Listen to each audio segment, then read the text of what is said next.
Halo semuanya, selamat datang di podcast kita kali ini. Bersama saya Imam, dan hari ini kita akan membahas topik yang sangat menarik, yaitu Internet of Things atau IoT, terutama bagaimana penerapannya dalam bidang teknik audio video. Bersama narasumber kita kali ini, Kesha Laila, apa kabar? Halo, kabar baik. Kita mulai dari hal dasar dulu. Banyak orang sudah sering mendengar istilah Internet of Things atau IoT. Sebenarnya IoT itu apa sih? Baik, jadi Internet of Things atau IoT adalah sebuah konsep di mana berbagai perangkat fisik tuh bisa terhubung lewat jaringan internet. Dan kita tuh bisa ngontrol perangkat tersebut walaupun dari jarak yang jauh. Udah banyak contohnya kayak misalkan lampu yang dimati nyala ini lewat handphone. Kan biasanya kan lewat saklar tuh. Tapi sekarang tombol on off-nya tuh ada di handphone.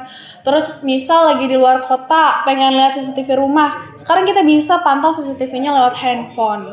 Jadi intinya itu IoT tuh ngebuat perangkat itu jadi lebih cerdas. Kenapa? Karena perangkat tersebut bisa beroperasi tanpa harus kita operasikan secara langsung terus-menerus kayak gitu. Berarti IoT ini memang sudah banyak kita temui di kehidupan sehari-hari ya, tidak hanya di industri besar. Betul banget, sekarang tuh udah banyak diterapin. Di rumah ada, di sekolah ada, bahkan di sistem hiburan dan dunia audio video profesional juga udah diterapin tuh sistem IoT. Nah, ini bagian yang menarik. Dalam bidang teknik audio video, penerapan IoT itu seperti apa? Ada banyak dan berkembang cepet banget. Contohnya tuh di studio penyiaran modern, kayak semua perangkatnya mulai dari kamera, terus mixer audio, terus mic-nya, terus bahkan sistem pendingin ruangannya atau AC-nya itu bisa disatukan lewat IoT, dan operator itu bisa ngatur lewat satu dashboard digital aja. Dan operator juga bisa mengoperasikan perangkat tersebut dari lokasi lain. Misalkan perangkatnya itu ada di lokasi A, operator tuh bisa mengendalikan perangkatnya itu lewat lokasi B kayak gitu. Dan di audio video rumah pun IoT itu digunakan. Kayak misalkan tadi contohnya lampu, tombol mati nyalanya lampu tuh ada di handphone. Terus bisa juga buat mati nyalain speaker tuh ada di handphone kayak gitu. Semuanya dapat diatur dalam sistem IoT. Wah, jadi semacam otomatisasi yang mempermudah kerja ya? Betul. Kalau dulu operator tuh harus nyalain satu persatu perangkat, sekarang tuh lewat satu perintah aja semua sistem tuh dapat berjalan dengan sinkron. Nah, IoT itu juga bisa digunain untuk mantau performa alat. Misalkan di amplifier ada sensor suhu. Nah, amplifier itu udah overheat atau terlalu panas, otomatis akan muncul tuh notifikasi di handphone yang ngasih tahu kalau ya amplifier itu udah overheat. Jadi mencegah gitu amplifier tersebut mengalami kerusakan yang lebih parah. Kalau dilihat dari sisi teknisnya, apa saja sih komponen penting dalam sistem IoT untuk audio video? Jadi di IoT itu ada 3 komponen utama. Yang pertama tuh ada sensor. Gunanya sensor di sini tuh untuk ngumpulin data. Entah datanya dalam bentuk suhu kah atau cahaya.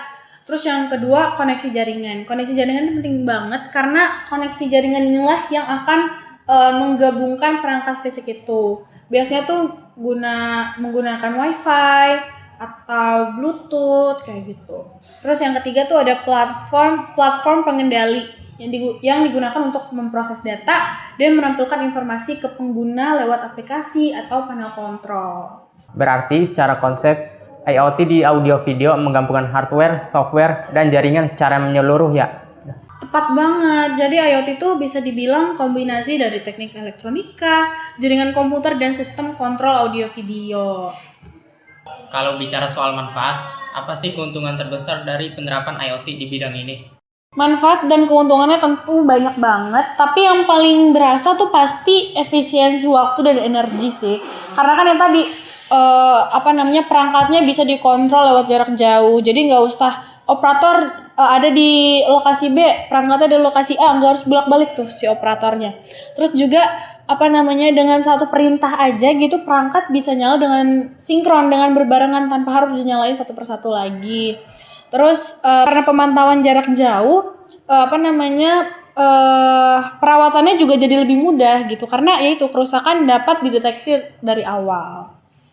Kalau tantangannya sendiri apa? Kalau tantangannya sendiri tuh tentu aja dari keamanan data ya. Karena kan perangkat fisiknya itu disatukannya itu menggunakan internet, jaringan internet. Gak menutup kemungkinan adanya resiko serangan cyber.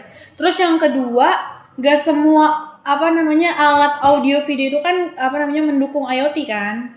Ya, itu juga salah satu tantangannya sih. Kalau melihat ke depan, bagaimana menurut kamu perkembangan IoT di bidang teknik audio video ini? Kalau saya sih optimis ya dengan adanya AI gitu, terus dikombinasikan dengan IoT, ngebuat IoT itu makin pinter. Bayangin aja misal volume otomatis menyesuaikan jumlah orang di ruangan gitu. Terus nanti ada lagi kamera gitu yang bisa ngatur fokusnya sendiri dan pencahayaan.